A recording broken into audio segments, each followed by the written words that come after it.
याद कीजिए 1971 में जब जंग चल रही थी तो रूस हमें बचाने आया था, 40वां बेड़ा भेजा था, और यही अमेरिका है जो परमाणु बम से मारने की धमकी दिया था, अपना 7वां बेड़ा भेजा था। 1965 में जब हमारे यहाँ अकाल पड़ा था तो अमेरिका हमें सुअरों को खाने वाला गेहूं दिया था। किस मुंह से अमेरिका आज हमसे मदद मांग रहे हैं यहाँ पे भैया?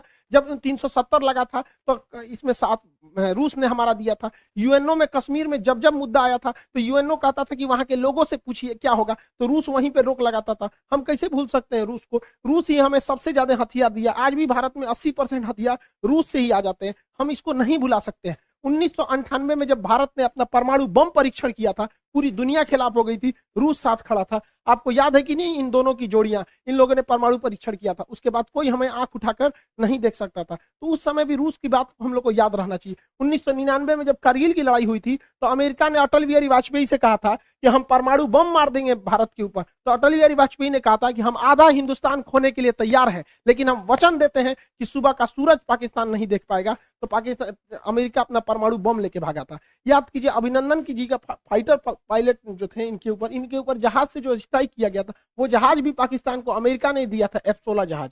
आज भी हमारी जरूरत रूस ही पूरा करता है। S-400 के दम पर हम चाइना को चैलेंज करते हैं, किसने दिया? रूस ने दिया। विक्रमादित्य किसने दिया? रूस ने दिया। 1991 में हम लोग जब अंतरिक्ष में क्रायोनिक इंजन की जरूरत थी, रूस अपने 8 क्रायोनिक इंजन दे रहा था, अमेरिका ने उस पर प्रतिबंध लगा दिया, जिस वजह से हमारा परमाणु अंतरिक्ष कार्यक्रम लगभग 20 साल पीछे चला गया। यहाँ पर आज भी चंद्रयान में अमेरिका के जगह पे रूस हमारी मदद कर रहा है। तो रूस हमेशा से हम लोग के साथ रहा है। आज देखिए परमाणु पनडुब्बी, चाहे चक्र हो, नेपरा हो, अरिहंत हो, इसमें रूस हमारी मदद कर रहा है। AK-203 राइफल की फैक्ट्री हो, रूस मदद कर रहा है। चाहे सुखोई जहाज जो हमारी वायुसेना का रीढ़ है, रूस ने हमें दिया है। ब्रह्मोस जहाज, दुनिया का सबसे खतरनाक सुपरसोनिक क्रूज जहाज मिसाइल है जिससे चाइना डरता है, किसने दिया है? रूस ने दिया है। तो हमें बैलेंस लेके चलना है। कहीं ना कहीं सेना में रूस मदद करेगा, लेकिन अमेरिका से हम लोग को भी संबंध बना के रखना है। चाइना को जब कंट्रोल करने की बारी आएगी तो रूस नहीं सुनेगा, तब हमें अमेरिका को लाना पड़ेगा। इस दुविधा में हम लोग हैं कि अमेरिका का साथ दें कि रूस का साथ दें। इसके लिए सबसे अच्छा रास्ता क्या होता है समझिए। मान के चलिए हमारे 2 बहुत करीबी आदमी हैं, उन दोनों का बियाह पड़ गया, वो कह रहा है कि हमरे बियाह में आना, वो कह रहा है हमरे बियाह में जाएगा। तो भैया हम एक में जाएंगे तो दूसरा से संबंध खराब हो जाएगा। एक काम करते हैं, कोई दिन हम अपने बियाह कर लेते हैं, बातें खत्म हो जाएगा। भैया हम अपने बियाह में बिजी थे। इसी वजह से सबसे अच्छा तरीका है, ना हम रूस के फेवर में जाएंगे और ना ही हम अमेरिका के फेवर में जाएंगे। सबसे अच्छा तरीका है, मोदी जी को अपनी सेना को बोलिए कि गलवान घाटी में 2 किलोमीटर आगे घुस जाए।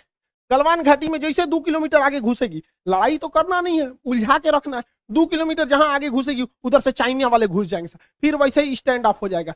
2-3 महीना चलेगा, अमेरिका कहेगा ए बोलना रे रूस को, हमको जी करे, हम तो खुदे लड़ रहे हैं चाइना से यहाँ पे। तो हमला दोनों शांत के शांत रहेगा। और इससे एक और फायदा होगा, चाइना इधर उलझा रहेगा तो ताइवान पे हमला नहीं करेगा, नहीं तो इससे यही भी बहाने निपटा देगा ताइवान को। आपको क्या लगता है, भारत को इधर उलझा देना चाहिए कि नहीं देना चाहिए? वरना आप मना करेंगे तो कोई ना कोई देश इस तरह से आपको कहेगा कि भैया हमारा साथ दो। उससे अच्छा हम खुद उलझे हुए हैं, बातें खत्म।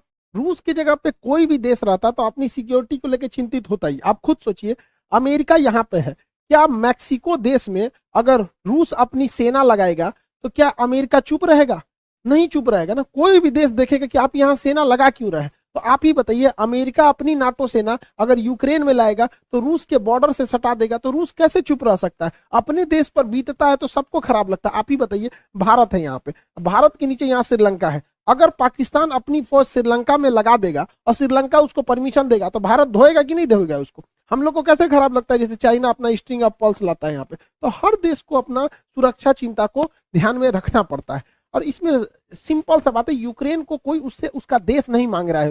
रूस का केवल यही करना है कि यूक्रेन डिसाइड एक लिखित दे दे कि वो कभी भी नाटो सेना में शामिल नहीं होगा।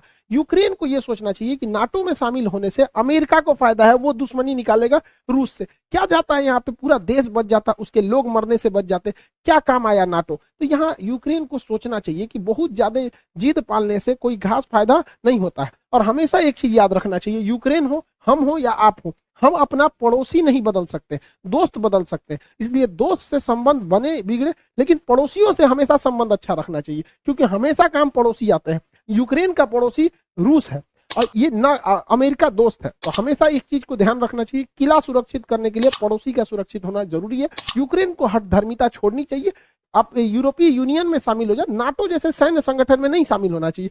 क्या ये फिनलैंड बेवकूफ था, स्वीडन बेवकूफ है जो इन लोगों ने नाटो की सदस्यता नहीं लिया? यूक्रेन, रूस ने धमकी दिया फिनलैंड ले लेगा तो तोड़ देंगे। क्या कर लेंगे लोग ये रूस का?